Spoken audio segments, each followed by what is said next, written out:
बोलो श्री रामचंद्र की जय। और आज मैं महामातम का दूसरा अध्याय सुनाने जा रही हूँ। सूत जी बोले, तब राजा ने कहा कि हे द्विराज, मैं महामास स्नान के फल को नहीं जानता हूँ, सो विस्तार पूर्वक मुझसे कहिए। राजा के ऐसे वचन सुनकर व्याख्यांस मुनि बोले कि अंधकार विनाश करने वाले सूर्य नारायण अब शीघ्र ही उदय होने वाला है। सो हे राजन, यह स्नान का समय है, कथा का अवसर नहीं है।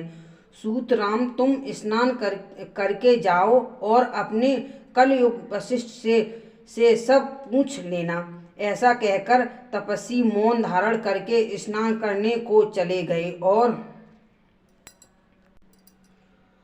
राजा दिलीप भी पीछे लौटकर यथाविधि स्नान करके फिर प्रसन्न हो अपनी नगरी को चले गए। और उनका वानप्रस्थी ऋषि कथा अंतपुर रानीवश में वर्णन कर श्रोताओं घोड़ों के रथ पर बैठकर श्रोता ही छत से सौभाग्य हो चवल अलंकार सुंदर वस्त्र धारण कर किए मंत्रों से सहित जय शब्द को सुनने ऋषि के बाद स्मरण करके वशिष्ठ जी के आश्रम में आए। तब यात्रा के समय मागन और मगधी जन राजा की सत करने लगे।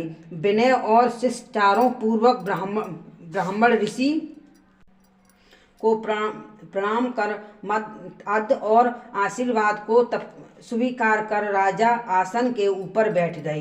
तब मुनि ने आन पूर्व राजा से कुशल पूछा। तब राजा बोले और उनके व्यास सुनी मुनिवर का चिंत प्रसन्न हो गए।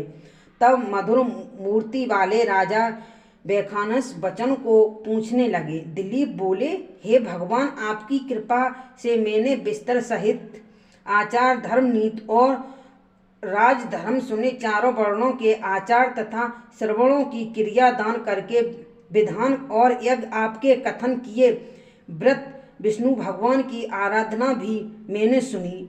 अब यह सुनने की इच्छा है, जो फल महा स्नान करने से होता है, सो किस विधान से करना चाहिए? मुनिराज, सो कथन कीजिए। वशिष्ठ बोले, तुमने त्रिलोकी का कल्याण करने वाला अतएव सबका हितकारी एवं वनवासी ऋषि मुनियों को भी निर्भर करने वाला यह अच्छा प्रश्न किया।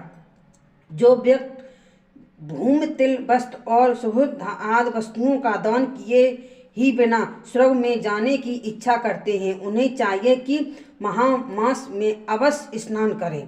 जो मनुष्य यह चाहते हैं कि 3 रात्रि पर्यंत एक चंद्रायन और पराकड़ व्रत में हमें अपना देह तो सुख न करना पड़े किंतु स्वर्ग की प्राप्ति हो जाए, तो उन्हें महा में नित्य स्नान करना चाहिए। वैशाख में जो होम और दान, कार्तिक में तप और पूजा एवं महामात में तप, होम और दान किए तीनों विषय में है। अग्निहोत्र और यज्ञ बिना किए बलविकु बिना बनवाए। जो सदगत की इच्छा करते हैं उनको महा में 12 जल में स्नान करना कर्तव्य है। भूमि, सुवर्ण और माणवर धुन आदि बिना दान किए जो इनका फल चाहते हैं, हे राजन, उन्हें चाहिए कि महामास करें। नियंत्रण ऐसा करने से उन्हें पुरुष भूमिपति होता है। वह मुक्ति का उत्पन्न करने वाली बुद्धि प्रकट करता है और फिर जन्म नहीं होता है। दुष्ट महामात्यम ने यह कहा कि महामात्यम में तप या दान करने से अत्यंत फल होता है। सकम को चाहे प्रजा की इच्छा वाला हो, नारायण की निमित्त वो अन्य प्रकार शरीर शुद्ध कर जो वृत्ति हो, उसको 4 प्रकार से स्नान के फल की प्रताप होती है। अत्यंत के अतः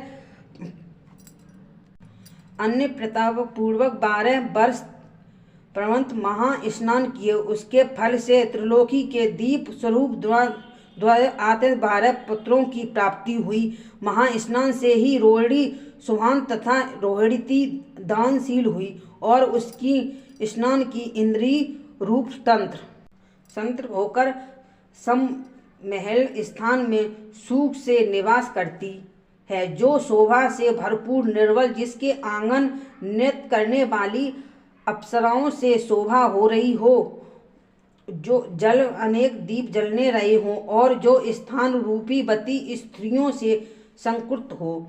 गीता बाजे के शब्द से युक्त मंगलचार सुशोभित वेद ध्वनियों में तपस्वी ब्राह्मण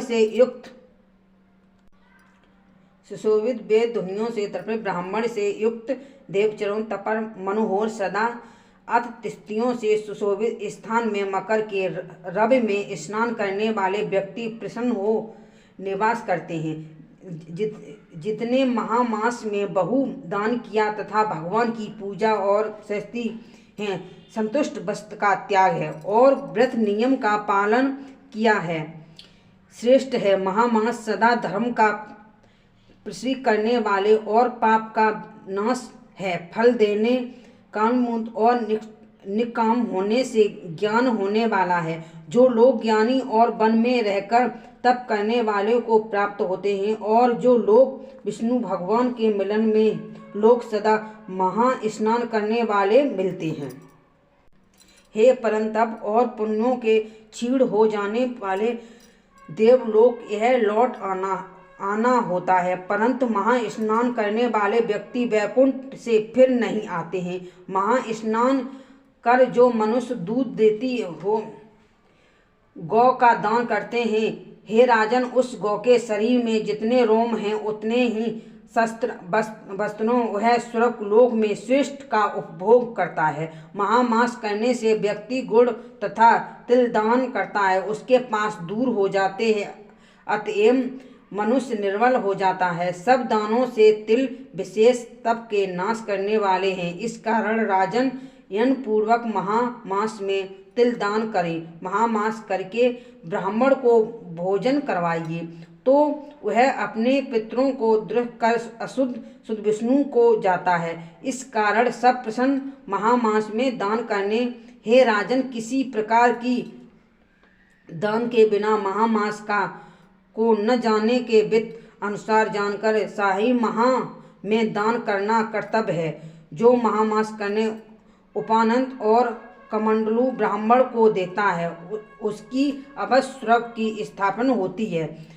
हे राजन, जो महामास में स्नान स्वरूप तप करने से उत्तम मास को दान के बिना नहीं बिताने, उनको इस दान के कारण से स्वर्ग की प्राप्ति होती है।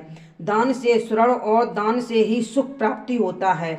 दान से पाप और महापाप दूर होते हैं। बिना दान के तप की शोभा नहीं होती, जैसे सूर्य के बिना आकाश अथवा जैसे संतान के बिना कुल और आचार के बिना ग्रह शोभा नहीं होती। इससे अधिक कोई पवित्र और पापनाशक नहीं है। यह भूप जी माण पर्वत के ऊपर विद्याधरों से कही गई है। बोलो सत्यनारायण भगवान की जय।